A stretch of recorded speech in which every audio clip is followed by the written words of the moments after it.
United States of America, a nation known for its democracy, but how democratic is its presidential election?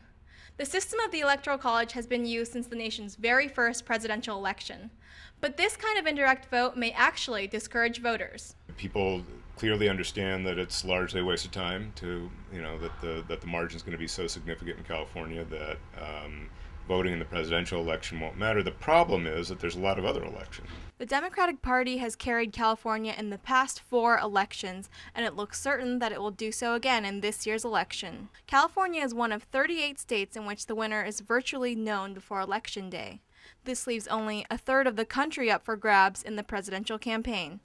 These swing states end up having more of an impact on the outcome of the election than the national popular vote, as evidenced by the 2000 election when Al Gore won the popular vote but lost the election. What happens is presidential candidates build their strategy based on the Electoral College, not on population. So that's why sitting in California, you're not seeing any political ads at all, because it's clear that Obama's going to win the state of California, and therefore it makes no sense for either candidate to spend any money in the state of California. It would be a waste of money and time. Now, if the election were by popular vote, they'd be spending an enormous amount of time in California because there's a lot of votes here. Because of the system's inconsistencies, some California voters say they don't feel encouraged to vote. In California, as a Democrat voting, I pretty much, why even bother voting? So it kind of disenfranchises a lot of voters. And they don't even come here to campaign because they don't need us, because they know that we're going to vote a certain way. I would give credence to the idea of having, whatever percentage of votes you get in the state count, Democratic or Republican.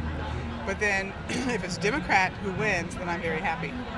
Still, political student groups, Berkeley College Republicans and Students for McCain, are focusing on garnering local support for the McCain-Palin ticket. They're sort of in charge of organizing the campus voters here, just sort of tabling every day, trying to meet people, trying to recruit new members.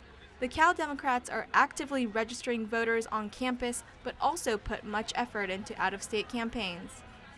Well, Students for Barack Obama every week sends people to Nevada. CalDems is sending a mass group of people, 50 or 60 people, to Reno, Nevada to campaign for Obama. Although California's electoral votes look to fall in favor of the Democratic Party no matter what % of the state votes, the UC Vote Coalition is hoping to get as many students to register as possible, saying that local elections are just as important as the presidential election. Voter registration ends October 20th, and the Vote Coalition as well as the Cal Democrats will have applications at their tables on Sproul until then. For CalTV, I'm Saori Ezuka.